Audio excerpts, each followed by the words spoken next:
Hi! Welcome back to my channel. ఈరోజు కథ 'మూడు ముళ్ళ బంధం' 11వ భాగాన్ని వినేద్దాం. మనీ, ఈ ఇంట్లో ఎవరెవరుంటారు? నేనొచ్చిన దగ్గర నుండి అత్తయ్యని మాత్రమే చూశాను. మావయ్య ఎక్కడున్నారు? ఈ ఇంట్లో ఉండరా? అని అడుగుతుంది. అసలు రామ్ గురించి తెలుసుకోవాలనే ఉద్దేశంతో. పెద్దయ్య గారి పరిస్థితి తలుచుకుంటుంటే చాలా బాధగా ఉంటుందమ్మా. ఆయన మొన్నటి వరకు కోమాలో ఉన్నారు. 2 ఏళ్ల క్రితం కోమా నుండి బయటపడ్డారు కానీ, ఆయన ఎవ్వరితో ఒక్క మాట కూడా మాట్లాడలేరు. లేచి తిరగలేరు. ఎప్పుడూ మంచం మీద అలా పడుంటారు. మనం మాట్లాడేది వినగలుగుతారే కానీ, ఆయన ఏమీ మాట్లాడలేరు అని బాధగా చెప్తుంది మణి. ఆశు ఆశ్చర్యంగా, అవునా? అసలు మావయ్యకేమైంది? ఎందుకలా అయ్యారు? అని అడుగుతుంది. నాకు తెలీదమ్మా. ఆ వివరాలు నేనెప్పుడు అడిగినా అమ్మగారు చెప్పేవారే కాదు. ఇక చిన్నబాబు సంగతి సరే సరే. అవునా? ఒకసారి నేను ఆయన్ని చూస్తాను. నన్నాయన గదిలోకి తీసుకెళ్తావా? అని అడుగుతుంది ఒకసారి ఆయన్ని చూడాలనే కోరికతో ఆశు. అమ్మో! ఆయన గదిలోకి మేమెవ్వరం ఎప్పుడు వెళ్ళలేదమ్మా. ఎప్పుడూ అమ్మగారు లేదా చిన్నబాబు గారే వెళ్తారు. కాబట్టి మీరు చిన్నబాబుని అడగండమ్మా అని చెప్తుంది. హ్మ్.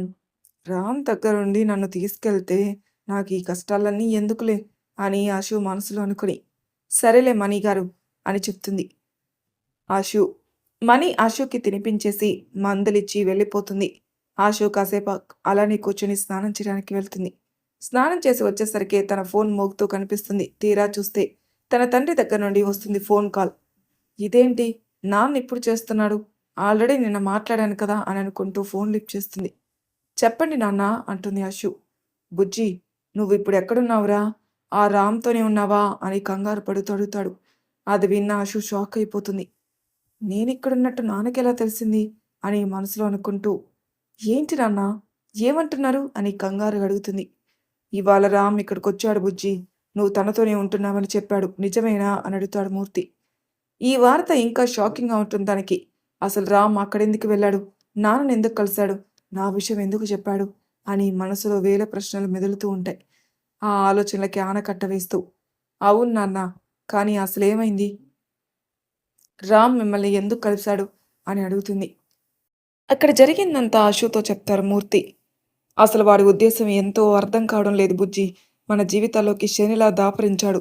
తల్లి తండ్రి లేని వాడిని కనుకరించి నా నెత్తిన పెట్టుకుని చూసుకుంటే మనల్ని నమ్మించి మోసం చేశాడు. నా పేరు మీద నా ఆస్తులన్నీ వాడి పేరు మీదకు మార్చుకున్నాడు. నేను ఎంతో కష్టపడి కట్టించుకున్న నా ఇల్లు కూడా ఇప్పుడు వాడి పేరు మీదే ఉంది కాబట్టి మేమిప్పుడు ఈ ఇంట్లోనే ఉండాలంటే ఇక్కడ పొలం పనులు చేసుకుంటూ నా ఇంటికి నేనే అద్దె కడుతూ బ్రతకాలి. ఇప్పటికే వాడు చేసిన పనికి ఈ ఊరిలో నా పరువు పోయింది.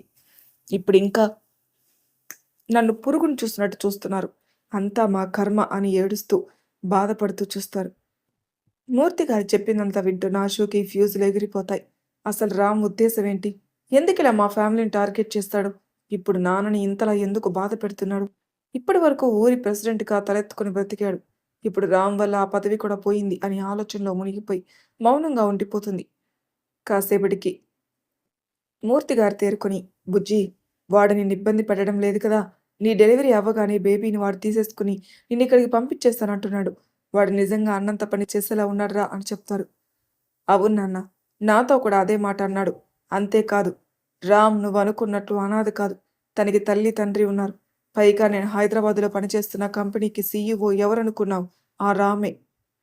అనుకున్నాన్రా. ఆ రోజు వాడు వెళ్ళిన కారు, పైగా ఇవాళ వాడి దర్పం చూసి వాడు పేదింటి వాడంటే నమ్మబుద్ధి కాలేదు. ఇలాంటిదేదో ఉందని నేననుకున్నాను కానీ, వాడి తల్లి, తండ్రి ఎవరు? వాళ్ళుంటే నా ఇంటికి చేరడం ఎందుకు? అని అశోకున్న అనుమానాన్ని వెళ్ళబుచ్చుతారు మూర్తి.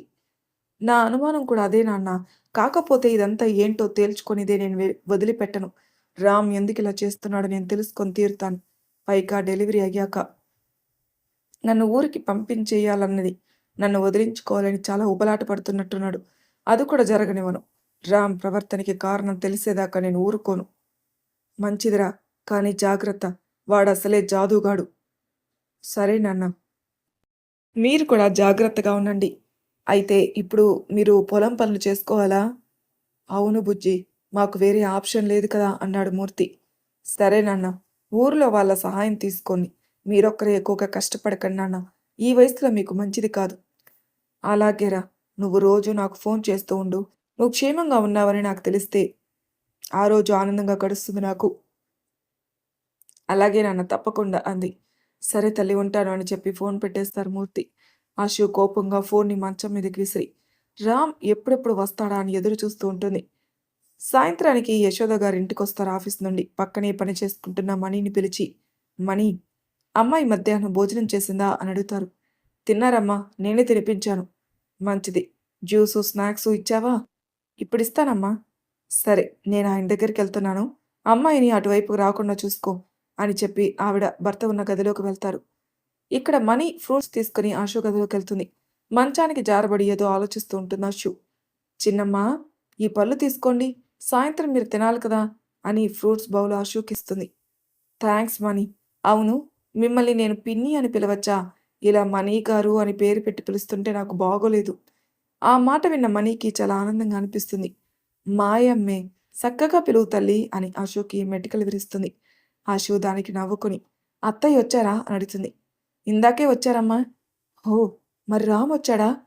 ఇంకా రాలేదమ్మా. సరే అయితే నేను కాస్త హాల్లో కూర్చుంటాను పిన్ని. రోజంతా ఇలా గదిలోనే ఉండాలంటే చిరాగ్గా ఉంది. సరే చిన్నమ్మ అని చెప్పి ఆశుని హాల్లోకి తీసుకెళ్తుంది మణి. ఆశు హాల్లో కూర్చొని ఫ్రూట్స్ తింటూ టీవీ చూస్తుంటుంది. ఇంతలో యశోద గారు అక్కడికొస్తారు. ఆశు, ఒంట్లో ఎలా ఉంటుందిరా అని ప్రేమగా ఆశు తల నిమురుతూ అడుగుతారు. బానే ఉందత్తయ్య అని నవ్వుతూ సమాధానమిస్తుంది. ఆశుకి మనసులో రామ్ వాళ్ళ నాన్న గురించి అడగాలని అనిపిస్తుంది కానీ మళ్ళీ ఆవిడ ఏమనుకుంటుందని ఆగిపోతుంది. ఇంతలో హుషారుగా కారు దిగి విజిల్ వేసుకుంటూ లోపలికొస్తాడు రామ్. హాల్లో ఉన్న వాళ్ళని చూసి మొహం తిప్పుకుంటాడు. రామ్ రాగానే, రామ్, నేను నీతో మాట్లాడాలి అని చెప్తుంది ఆశు. రామ్ రెక్లెస్గా ఆశుని చూసి వెళ్ళిపోతుంటాడు. పొగరుగా ఆశుకి సమాధానం ఇవ్వకుండా వెళ్ళిపోతున్న కొడుకుని చూసి, రేయ్, తను అడుగుతుంది కదా, సమాధానం చెప్పకుండా అలా వెళ్ళిపోతే ఏంటి అర్థం అని సీరియస్గా అడుగుతారు యశోద. రామ్ వెళ్తున్నవాడు కాస్త ఆగి చూపుడు వేలితో నుదుటిన రబ్ చేసి ఫ్రెష్ అయి వస్తాను అని చెప్పేసి వెళ్ళిపోతాడు. వీడు మారడు. ఒకరి మీదున్న కోపం ఒకరి మీద మరొకరి మీద చూపిస్తాడు అని మనసులో తిట్టుకుంటారు యశోద. ఆశుని చూసి ఇబ్బందిగా నవ్వుతారు యశోద. 10 నిమిషాల్లో ఫ్రెష్ అయి హాల్లోకి వస్తాడు రామ్. మనమ్మా, కాఫీ అని అరుస్తాడు రామ్. మనీ కాఫీ తీసుకురాగాని ఓరగా ఆశుని చూసి స్కాన్ చేస్తూ కాఫీ తాగుతాడు. రామ్, అమ్మాయి నీతో ఏదో మాట్లాడాలంట. రామ్ కాఫీ ఫినిష్ చేసేసి ఆశు దగ్గరికెళ్ళి పద అని చెప్పి ఆశుని ఎత్తుకుని ఆశు గదిలోకి తీసుకెళ్తాడు. రామ్ చేసిన పనికి యశోద మణి నోరులు తెరుచుకొని చూస్తుండిపోతారు. రామ్ ఆశుని ఎత్తుకుని గదిలోకి తీసుకొచ్చి లోపల నుండి కాలుతో డోర్ని ఒక్కతను తంతాడు. దెబ్బకి డోర్ పెద్దగా సౌండ్ చేస్తూ మూసుకుపోతుంది. ఆశుని దింపి, ఏంటి, నీ బాబు అప్పుడే మోసేశాడా అని మంచం మీద కూర్చొని అడుగుతాడు రామ్. నేను దీని గురించే మాట్లాడాలని అనుకుంటున్నానని నీకెలా తెలుసు అని చేతులు కట్టుకుని అడుగుతుంది. నీ గురించి నాకు కాకపోతే ఇంకెవరికి తెలుస్తుంది అని నిర్లక్ష్యంగా సమాధానం ఇస్తాడు రామ్. హుష్, సరే, అసలు నువ్వెందుకిలా చేస్తున్నావు రామ్ అని కోపంగా అడుగుతుంది. దెబ్బకి కూర్చున్నవాడు కాస్త లేచి ఆశు దగ్గరికెళ్ళి ఆశు నడుముని పట్టుకుని తన దగ్గరకు లాక్కుంటాడు. రామ్ చేసిన పనికి ఆశ్చర్యపోతూ చూస్తుంది ఆశు. రామ్ ఆశు మొహం మీద పడిన కురుల్ని సవరిస్తూ, నాకు ఇవాళ చాలా ఆనందంగా ఉంది బంగారం. నీ పిచ్చి పిచ్చి ప్రశ్నలతో నా మూడ్ని పాడు చేయకు అని ముద్దుగా అంటాడు. రామ్ చేస్తున్న పనికి నోటి నుండి మాట రాక అలాగే ఉండిపోతుంది ఆశు. ఆశుని మరింతగా దగ్గరికి లాక్కుంటాడు రామ్. ఒకరి కలలో ఒకరు అలానే చూస్తుండిపోతారు. రామ్ని అంత దగ్గరగా చూసేసరికి తన మనసు పొరల్లో దాగి ఉన్న ప్రేమ బయటకొస్తుంది ఆశుకి. అప్రయత్నంగా రామ్ మెడ చుట్టూ చేతులేస్తుంది. ఆశు మొహంలో కోపం పోయి ఆ ప్లేస్లో సిగ్గొచ్చి చేరుతుంది. రామ్ తదేచ్ఛగా ఆశునే చూస్తూ ఆశు చెంప మీద చెయ్యి వేస్తాడు. ఆ నిమిషంలో ఆశు మీదున్న కోపం పక్కన పెట్టేస్తాడు. ఒకరి కలలో ఒకరు ప్రేమ చూపించుకుంటూ ఉండిపోతారు. నెమ్మదిగా రామ్ దృష్టి ఆశు పెదాల మీదకెళ్తుంది. అందంగా నోరూరిస్తూ కనిపిస్తాయి. ఒక్క నిమిషం కూడా ఆలస్యం చేయలేక ఆ మధువుని రుచి చూడాలని అనిపించి అమాంతం తన పెదాలతో ఆశు పెదాల్ని అందుకుంటాడు రామ్. తుమ్మిద అందమైన పువ్వుల్లోని మకరందాన్ని ఆస్వాదిస్తున్నట్టు ఆశు పెదాల్లోని మాధుర్యాన్ని ఆస్వాదిస్తూ ఉంటాడు రామ్. రామ్ చుట్టూ తన చేతుల్ని బిగిస్తుంది ఆశు. రామ్ ప్రేమని ఆస్వాదిస్తూ ఉంటుంది. ఇంతలో తలుపు చప్పుడవుతుంది. ఆ శబ్దానికి ఇద్దరూ స్పృహలోకి వస్తారు. ఒకరి నుండి ఒకరు విడిపోతారు. రామ్ వెళ్ళి గది తలుపు తీస్తాడు. ఎదురుగుండా మణి ఉంటుంది. చిన్నబాబు, చిన్నమ్మకిష్టమని జున్ను తెచ్చాను అని జున్ను గిన్నిస్తుంది. రామ్ అది అందుకుని, సై, దానికి నేను తినిపిస్తానులే, నువ్వు వెళ్ళు అని చెప్పి డోర్ వేస్తాడు. ఆశు రామ్ని చూస్తూ ఉంటుంది. రామ్కి కూడా ఇందాక జరిగిందే గుర్తుకొస్తూ ఉంటుంది. ఒక్కసారిగా తల విదిల్చి, చూసింది చాలు. ఇందాక ఒక వీక్ మూమెంట్‌లో అలా జరిగిపోయిందంతే. నువ్వు దీని గురించి ఎక్కువ ఆలోచించకు అని చెప్పి, ఆషు చేతిని పట్టుకొని మంచం మీద కూర్చోబెడతాడు. ఆషు రామ్ చేతిని పట్టుకొని, రౌడీ ఎందుకురా ఇలా చేస్తున్నావు అని బాధగా అడుగుతుంది. రామ్ ఒక్క నిమిషం కళ్ళు మూసుకుని, ఏదో గుర్తు చేసుకుని కోపంగా కళ్ళు తెరుస్తాడు. ఏయ్! నన్నలా పిలిచి అర్హత నువ్వు కోల్పోయావు. ఇంతకీ నువ్వు నాతో మాట్లాడాలని అనుకున్నది మీ నాన్న గురించే కదా! తనకి చెయ్యాల్సిన సత్కారం చేసే వస్తున్నాను. ఈ విషయం గురించి నువ్వు నాతో ఏం చెప్పినా నేను వినను అని కోపంగా చెప్తాడు రామ్. అసలు మా అమ్మానాన్నల్ని ఎందుకిలా బాధ పెడుతున్నావు అని సూటిగా రామ్‌ని చూస్తూ అడుగుతుంది అషు. రామ్ పొగరుగా, సరదాకి, జస్ట్ ఫర్ ఫన్ చాలా అని చెప్పి మనీ తెచ్చిన జున్నుని స్పూన్‌తో అషు నోటికి అందిస్తాడు. రామ్ సమాధానానికి అషు కోపంగా, నాకేమొద్దు నేను తినను అని చెప్తుంది. ఏంటి తినను అని మొండికేస్తున్నావు? ఇది నీకిష్టమే కదా అన్నాడు. అబ్బో! ఏదో పెద్ద అన్నీ నాకిష్టమైనవే చేస్తున్నట్టు చెప్తున్నావు అని వెటకారంగా అంటుంది. దానికి రామ్ ఈగో హర్ట్ అవుతుంది. ఏంటే బ్రతిమిలాడుతుంటే నెత్తికెక్కుతున్నావు అని అంటూ ఆషు బుగ్గల్ని ఒడిసి పట్టుకుని నోట్లో జున్నుని కుక్కుతాడు. ఆషు జున్నుని తినకుండా ఉండడానికి కోపంగా తనని అడ్డంగా తిప్పుతూ ఉంటుంది. ఏయ్! పిచ్చి వేషాలేస్తే బలవంతంగా మింగించాల్సొస్తుంది అని తిను సరిగ్గా అంటూ బెదిరించి భయపెట్టి ఎలాగోలా ఆషుకి తెచ్చిన జున్నునంతా తినిపిస్తాడు. ఆషు కోపంగా రామ్‌ని చూసి తన పక్కనున్న టెడ్డీ బొమ్మని రామ్ మీదకి విసురుతుంది. రామ్ ఆ బొమ్మని పట్టుకుని, ఏంటే బాగా నాటకాలాడుతున్నావు? తిన్నగా ఉండు. లేదంటే 4 తగిలిస్తా అని చెప్తూ ఆషుని మంచం మీద పడుకోబెడతాడు. ఏయ్! ఏం చేస్తున్నావు? ఇప్పుడే ఇంతలా తిన్నాను. వెంటనే ఎలా పడుకుంటాను అని అరుస్తుంది. మన శాడిస్ట్ బాబు వింటేనేగా నేనన్ నేననుకునిందే జరగాలి అన్నట్టుగా ఆషుని పడుకోబెట్టి తను మంచం మీదకి ఎక్కి ఆషు నడుము దగ్గరున్న చీరని పక్కకు జరుపుతాడు. ఆషు పొట్టని తడుముతూ ఆ ప్రదేశాన్ని తనివితీరా ముద్దులు పెట్టుకుంటూ, బంగారం నేన్రా మీ డాడీని. నీకోసం ఎంతలా ఎదురుచూస్తున్నానో తెలుసా? త్వరగా ఈ డాడీ దగ్గరికొచ్చేయ్ బంగారం అని కబుర్లు చెప్తూ ముద్దులు పెడతాడు.